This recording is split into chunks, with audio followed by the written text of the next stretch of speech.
Kaya lang nung ikaw ay nag-vlog, ito yung title ng vlog mo sa akin eh. Huwag maniniwala sa pakulo at panliling lang ni Marcoleta. Ano ang panliling lang ko, attorney? Public figure ako, pero kailangan malaman ko, sapagkat dito lang may malis ka na eh. Una, hindi mo ako kilala, ikaw hindi rin kita kilala. Pwede mo ba sagutin ito muna? Ano yung panliling lang na sinasabi mo rito? Hindi ko ano yung particular na... Ito eh, pakikita ko sa'yo, ayan oh. Hindi ko po alam kung anong particular doon na... Attorney, gumawa ka ng vlog. Yes po, ako po... Responsibilidad mo sa public ito, lalong-lalo na yung naniniwala sa'yo. Pag sa liwasan Attorney, kasi sa... huwag mong nililihis ang usapan, ano? Ang Hindi, yun po pinag-usapan yung panlilin lang na sinasabi mo at pakulo. Walang kinalaman yung rally ng INC dito.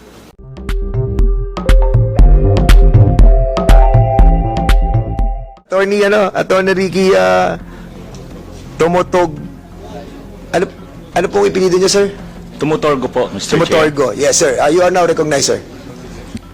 Thank you, Mr. Chair. Ako po si Attorney Ricky Tumutorgo. Actually, nagbiyahe pa ako from Bicol. Dumating ako 2 a.m. kanina. Ako po kasi lawyer at nagtuturo rin ako sa law. At ang tinuturo ko pa naman, constitutional law. At ang subject ko na hinahawakan ngayon, constitutional law to Bill of Rights. At human rights lawyer din ako. Kaya itong ano dito, pinag-uusapan, malapit ito sa advocacies ko. Pero aside kasi sa lawyer, vlogger din ako. Kaya doon sa lumabas na pangalan na invited na 40 na mga social media personalities, kami ni Ross ang nasa last. Pang 39 ako, pang 40 siya. Humabol si Mark, pang 41. So, unang-una, yung mga estudyante ko nagtatanong, Attorney, invited ka doon, mga fake news daw, pinapatawag, mga fake news peddlers. Sabi ko, doon pa lang, parang biktima na ako kaagad ng fake news. Kasama na ako doon sa 40, na nakagrupo kasi lahat yun 40. Ayaw ko sanang umattend, kasi may klase ako tonight, kaya start pa lang ng klase, pero gusto ko rin i-clear yung issue na napapasama ako doon sa 40 na fake news na mga vloggers Kaya nag-ano akong umattend dito. Pero hindi ko rin alam bakit ako in-invite. Attorney, kasi mix po yung ating invitation. No? As a matter of fact, kasi hindi po natin kaya accommodate lahat ng mga vloggers. The reason yung unang 40 po, but in the next hearing, we will be inviting other vloggers as well. So, nag-mix na po yung mga peddling fake news and yung mga peddling naman ng mga truthfulness doon sa kanilang mga content. But Okay. At any rate, ang kinikater po namin dito ay halos lahat ng mga vloggers natin, mga Pilipino, ang content mo nila ay about against or pro-government. So yun po yung ating po inimbitahan for the meantime. But basically sa susunod po, pupunta po tayo, segue po tayo sa ibang industry. Sige, go ahead, Attorney. Thank you po, Mr. Chair. Doon kasi sa 40 na yon, nakahabol si Mark pang 41, sabi ko, 3 lang yata kami ditong hindi DDS Kaya, sabi ko, hindi attend yung mga yan. Actually, nag-vlog ako kagabi sa kaninang umaga. Sabi ko, akala ko maisog yung mga DDS vloggers. Tawag nila sa kanila, maisog Pero bakit hindi a-attend sa TRICOM hearing? So sabi ko, pero ako a-attend ako. Hindi ko alam bakit ako pinatawag. Dahil ba attorney ako na nagbablog? Or baka may natamaan ako dyan sa pagbablog ko? Kaya ni-review ko yung mga vlog ko. Sino kayo yung mga member ng Quadcom at ngayon ng TRICOM na naging topic ko? Sabi ko, wala naman Wala naman akong masyadong kaya confident ako na sabi ko, kaya ko tong harapin. Pero so tinitingnan ko ang may contribute ko dito as resource person. Una, yung experience ko as political vlogger. Ang gamit ko sa social media, Enzo Recto. Mayroon din kaming page, yung Bunyog, kasi ako rin yung first nominee ng Bunyog Party List. Active ang aming party list sa social media. In fact, yun yung namin, main platform para at least baka manalo kami. Kasi Ako 2 years pa lang akong nagbablog. Sa ngayon, mayroon akong 265,000 subscribers sa YouTube. So, na-appreciate ko na yung mga tao, maraming nag-a-appreciate ng aking vlogs. Pag hindi nga ako nag-vlog, hinahanap ako eh. So, dito ko nakikita na ang vlogging, hindi, ang usually kasi pag sinabi yung vlogger, para talagang tagakalat ka ng fake news eh. Pero ako, hindi ako nahihiya na sabihin na vlogger ako.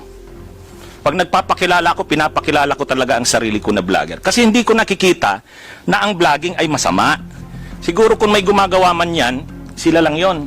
Pero ang internet kasi, ang social media, ang cyberspace, magagamit natin sa kabutihan ng bayan. Pero magagamit mo rin siya sa kasamaan. Ako, nakakahiya naman, nagtuturo ako sa Ateneo, College of Law, Constitutional Law po noon, tapos magiging tagakalat ako ng fake news. So, hindi. Ako natutuwa ako, alam nyo sa isang araw, 9 ang videos kong kinikreate. In just 2 years, 9,500 videos ang create namin. Kasi may channel ako, maraming channels na yan. Nag-hire na ako ng mga staff ko sa channels ko. Kasi gusto ko talagang ma-educate ang tao sa mga current issues and events. And maraming nag-a-appreciate. Pag hindi ako nag-live sa araw, hahanapin ako, marami ng messages akong natatanggap. Attorney, hindi ka pa nagla-live. Mayroon kasi akong Magandang Araw Pilipinas at Mundo, sa start ka agad yan. Tapos Kape at Kwentuhan din before sa gabi, gabi-gabing talakayan. Ang dinidiscuss ko, current events talaga. Paborito kong itong Quadcom, yung investigation kay Sara Duterte. In fact, nag-create ako ng grupo ng mga vloggers. Nandito yung mga kasamahan namin. 78 vloggers kami. Yun yung nag-initiate ng rally noong January 18 sa EDSA People Power Monument. Nandun yung pangalan ng 80 vloggers.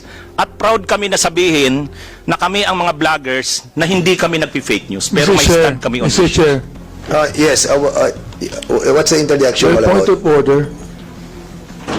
What's the point of order? He was telling us that he would like to give recommendations to us. But he is now telling himself. He is now giving a story about himself.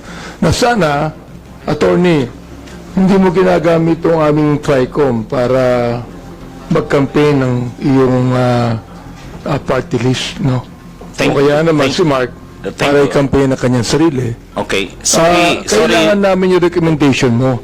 Okay. Hindi namin kailangan yung sinasabi mo na ginagawa mo sa pagbablog mo. Alright? Okay, thank you and sorry Mr. It's a point of Congressman Benny clarification. Abante. Sige, go ahead, Attorney Ricky. O so dito na proceed Ricky na ba? ako. Tama. Gusto kong i-share na ang problema talaga ng kasi itong fake news, disinformation, itong nagpo-proliferate na mga fake news nga sa social media. Pag-balance kasi ito ng freedom of expression, freedom of speech, at saka yung pag-protect naman ng reputation ng mga nagiging subject ng mga sa social media, ganun din yung interest ng bansa. So paano siya ibabalance? Actually, mayroon ng landmark case diyan. Yung case ng Dicini versus Secretary of Justice. Sa landmark case na ito, GR number 20335, February 11, 2014, ito yung unang pag-challenge sa constitutionality ng Republic Act 10175, yung Cybercrime Prevention Act of 2012. Challenge dito. Ang contention dito ng mga dalawa, hindi ko na itatouch yung ibang aspect ng cybercrime. Yung mga scamming, hacking, data privacy violations. Dito na tayo sa aspect ng freedom of expression. Kasi mayroong specific na provision dito sa Cybercrime Prevention Act of 2012, yung section 4, paragraph C, number 4. Tungkol yan sa cyber libel. Pero actually, wala namang bago. Wala namang bago dito sa cyber libel. Kasi kahit naman doon sa revised penal code, pinipenalize yung libel. Kung wala man doon sa written, oral na libel, mayroong other similar means. So yung cyber libel, pasok doon sa other similar means. Yung paggamit ng cyberspace or internet sa libel. So ngayon, nung challenge ng petitioners yan, na unconstitutional yung provision na yan, yung cyber libel provision nitong Cybercrime Prevention Act, ang contention nila, yung mga recent daw na jurisprudence, sabi ng petitioners, hindi na kontra sa libel, hindi na inaano ang libel kasi dinidecriminalize na nga, yun yung trend. So sabi ng mga petitioners, alisin na yung provision sa Cybercrime Prevention Act or RA 10175 tungkol dyan sa cyber libel. Ang contention naman ng Solicitor General, hindi pwede. Kasi ano pa rin yan, kailangan protektahan pa rin ang mga private individuals na nagiging biktima ng cyber libel at ganun din ang public or ang state. So, ang ruling ng Supreme Court dyan, ganito. Binalance ng Supreme Court. Ang pagbalance ng Supreme Court, nandyan pa rin ang cyber libel. Constitutional yan. Pero, pagdating sa malicious imputation, yung mga defamatory yung mga defamatory imputation, iba ang treatment sa private at sa public. Yung mga public officials, yung private na mga subject ng malicious imputation, presumed na malicious. Presumed na malicious. Kapag defamatory ang imputation mo, na libelous kumbaga yung sinabi mo, kapag ang subject ng ano mo ay private, presumed malicious. Pero kapag public, hindi. Kailangan i-prove na may actual malice. Yun yung ruling ng Supreme Court dyan sa landmark case na yan. So kumbaga binabalance. Kailangan pa rin protektahan ang publiko, hindi pwedeng sabihin na unconstitutional ang cyber libel. So, dineclare pa rin ng Supreme Court dyan sa landmark case na constitutional, invalid. Pero, sinabi rin, kailangan protektahan din ang freedom of expression. Lalo na rin kapag ang subject ay public officials. So, yun yung ruling dito. May isa pa dito, yung Section 5. Tungkol Chair. naman dun sa mga nagsishare, nagla-like. Sobra naman. Yung mga nagsishare, nagla-like. Kinonfront Wait. din yan. Sandali lang. Can you wrap up, attorney? Because Okay, ito na po, we're last na about lang. to go with the members of the House because there's a lot we've been waiting for so long, no? Inalok Can lang you po wrap yung up? doctrine sa case. Ang last na lang yung Section 5. Sa Section 5, yung bang pag-share, pagla-like, pagko-comment, can that be considered also as crime? Sabi dyan, hindi. Yung ruling sa Dicini case, hindi. Yun lang original author. Kaya, so makikita natin dito yung pagbabalance talaga ng Supreme Court dun sa freedom of expression at dun din sa mga nagiging biktima ng malicious na mga defamatory imputation. Yun na lang siguro muna. Thank you po, Mr. Chair. Thank you so much, Attorney Ricky Tumotorgo. So we'll now proceed to the interpellation of the members of this Congress. But before I recognize Congressman...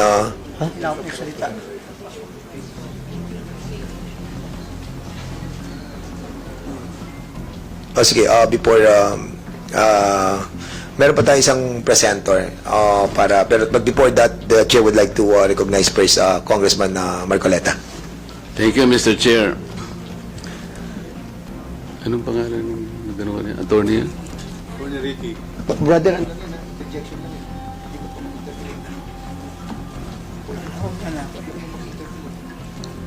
Hindi, tungkol lang sa sinasabi yung doktrina kanina. Attorney, abogado ka pala na nagtuturo sa Ateneo. At sinasabi mo, ang diferensya ng private sa public figure, pagka public figure ay hindi basta-basta. Kahit nabirahin mo, parang may lisensya ka na, parang gano'n sinasabi mo. Pero pag private, talagang kinakailangan may malis ka agad yun. Siguradong... Kaya lang, nung ikaw ay nag-vlog, ito yung title ng vlog mo sa akin eh. Huwag maniniwala sa pakulo at panliling lang ni Marcoleta. Ano ang panliling lang ko, attorney? Public figure ako, pero kailangan malaman ko, sapagkat dito lang may malis ka na eh. Una, hindi mo ako kilala, ikaw hindi rin kita kilala.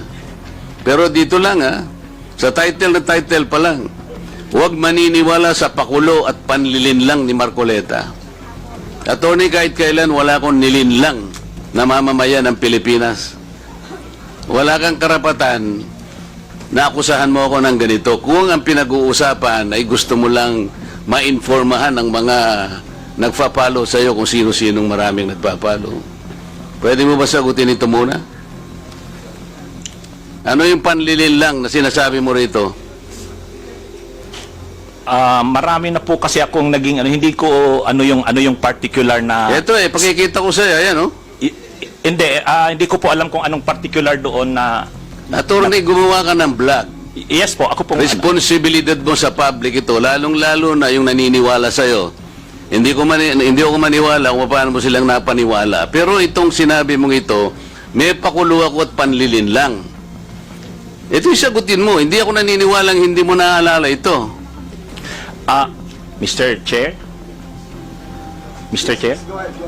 Actually po, doon yata yan sa rally ng Iglesia ni Cristo na naging subject din ako po ng programa ninyo sa yung dalawang pong kasama Honorable Congressman Marcoleta. Ako po yung naging subject nyo doon ni Saganang Mamamayan.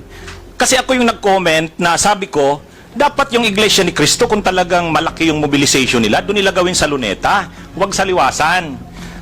Yun yung kasi, pag sa Liwasan Attorney, kasi huwag mong nililihis ang usapan. Ang Hindi, pinag-usapan yung panlilin lang na sinasabi mo at pakulo. Walang kinalaman yung rally ng INC dito. doon ko po kita, Honorable Congressman Anong Marcoleta. panlilin lang ang ginawa ko doon sa rally? Yung po yatang speech nyo doon Hindi sa pa stage. yata, kailangan siguruhin mo. Nagsalita ko doon, anong parte ng speech ko ang nilinlang ko ang mamamayang Pilipino? Honorable Congressman Marcoleta, yung reaction ko po yata, yung speech nyo po doon sa Ano stage. nga, kung alam mo yung speech ko, ano yung panlilin lang doon? Tingnan ko po dito sa ano ko, kung ano yung... Ang dami ko na po kasing naging content tungkol sa inyo. Hindi ganun. Ako kapag ka sinabi ko, alam ko ang pinagbabasihan ko. Kahit matagal na yon, maaalala ko. Pag nilinlang ako ng isang tao, alam ko. Problema sa inyo, hindi ko nilalahat ng vloggers, Ako, hindi ko minamasama yung vlogs. Yan ay part ng ating free speech. Expression. At yan ay ginagaranti ng ating saligang batas. Totoo naman na kapag ka public figures, hindi dapat balat sibuyas. Hindi kagaya ng balat sibuyas ni Kong Barbers, alam ko yan. Pero hindi nangangahulugan. Kailangan i-establish ninyo. I-establish mo. Ikaw ay abogado pa rin, kagaya na sinasabi mo, nagtuturo ka pa sa isang reputabling institusyon. At pagkatapos, tinatanong ko lang ngayon, ikaw ang nagbablog, Basta po tungkol po talaga yung naging topic ko po kayo tungkol doon sa rally ng Ano ANC. nga yung sinabi ko sa rally na nanilang ako ng Pilipino? Wala ka man lang maisip? Ito yung uri mo na hindi kailangan talagang nagbablog Nami-mislead mo yung mga tao, nililin lang mo yung mga tao. Ang dahilan ay hindi mo man lang masabi kung ano yung aking mga panlilin lang na sinasabi mo rito. Pakulo at panlilin lang. Hindi ganyan yung mga vloggers na kilala ko. Yung mga vloggers umaatake rin sa akin, pero hindi ako balat sibuyas sapagkat may basihan ang kanilang sinasabi. Yung pinag-uusapan siguro namin dito. Gusto nila niyang tingnan siguro kung ano yung mga seeds ng mga aming pinag-uusapan dito. Hindi ako balat sibuyas, pero ito, wala akong makitang panlilin lang na ginawa ko sa ating mamamayan. Ikaw, ang lakas ng loob mo na mag-vlog. Abogado ka pa naman. O ano? Gusto, panoorin ko po mamaya itong kung ano yung Yan ang hirap sa atin, specific. Mr. Chair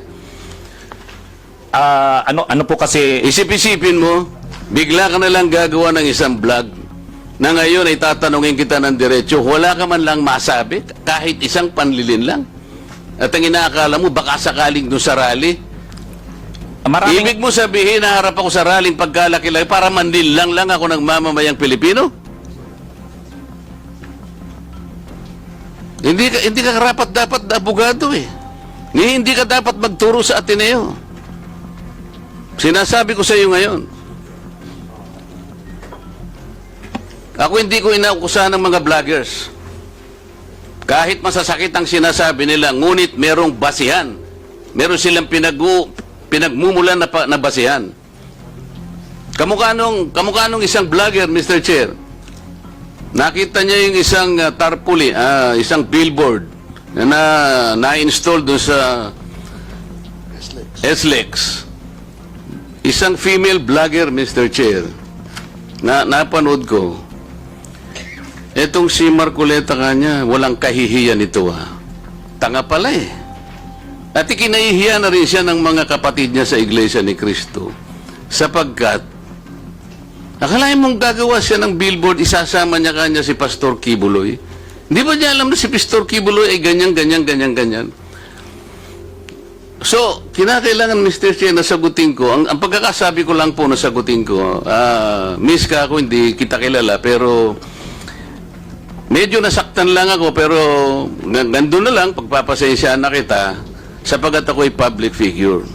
Kung kulang ka ako ang ginanito mo, okay lang Kaya lang kita sasagutin sapagkat yung mga nakikinig sa'yo, baka malin lang mo. Baka sila'y mailigaw mo sa paniwala na ako nga ang gumawa ng billboard na yan. So ipinaliwanag ko, Mr. Chair, hindi ako ang gumawa ng billboard na yan. Nakita ko na lamang po na biglang kasama po ako ron. At hindi naman po ipinaalam sa akin nung gumawa. Siguro po dahil si Pastor Kibuloy po ay tumatakbo ring isang senador, inakala niya sigurong magiging maganda rin para sa kanya kung kami po'y magkasama. Ako naman po'y wala namang magagawa tungkol doon. Pero hindi ko na po, wala na po akong reaksyon sapagkat public figure nga po ako Lahat kami ay tatamaan. Ito nga po yung napakagandang pagkakasalita po sa Korte Suprema Mr. Chair, basahin ko lang, maliit lang po ito. The interest of society, ito po yung United States versus Bustos. The interest of society and the maintenance of good government demand a full discussion of public affairs. Complete liberty to comment on the conduct of public men is a scalpel in the case of free speech. The sharp incision of its probe relieves the abscesses of officialdom. Men in public life may suffer under a hostile and an unjust accusation. The wound can be assuaged with the balm of a clear conscience. A public officer must not be too thin-skinned with reference to comment upon his official acts. Kaya kaya ko na lang siyang itolerate, Mr. Chair, yung babaeng yun Pero ikaw, attorney, dahil sa attorney ka, yan ang sinasabi mo, at nagtuturo ka pa sa isang reputableng institution, dito lamang sa title mo huwag maniniwala sa pakulo at panlilin lang ni Marcoleta. Pagkatapos tatanungin kita ngayon, kung anong panlilin lang ang ginawa ko, wala ka man lang masabi. Kaya naman kitang idemanda pero hindi na kita pagtitsagaan kung ikaw lang. Gusto ko lang malaman ng mga tao na walang basihan tong ginagawa mo. Para sa akin, sapat na nakabayaran sa'yo. O total, hindi na siya makakibo, Mr. Chair. Tatigilan ko na siya. And with that, Congressman Marcoleta, that will serve as your time as interpellator. Ang haba ng interpellation mo. But I will not deduct that sa time mo, Congressman Marcoleta. Okay. Attorney Ricky, you still want to pursue your or that will be it? So yun lang po. Siguro we'll be giving you time also to answer back on baka panoodin mo muna yung mga vlog mo. Later on, you can approach us if you wanted to defend your dapat nga madisbar pa yan you have your time, Congressman Marcoleta. We'll be giving time to Attorney Ricky to defend himself. Ano lang po to siguro, have fairness, and Mr. Chair? Maging equal lang treatment natin sa lahat. What we wanted here is to be fair, para give also a chance to Attorney Ricky para to prove himself by watching yung mga vlogs na ginawa niya. Sige, go ahead, sir. Mr. Chair, yun po yung sinasabi ko na kapag kakasuhan halimbawa ang isang vlogger tulad ko sa ganyang sinabi ko, kung public official yung naging subject ng aking vlog, ipo-prove na malicious yung intent ko. Yun yung pagkakaiba. Pagka-private naman, hindi, presumed kaagad na malicious.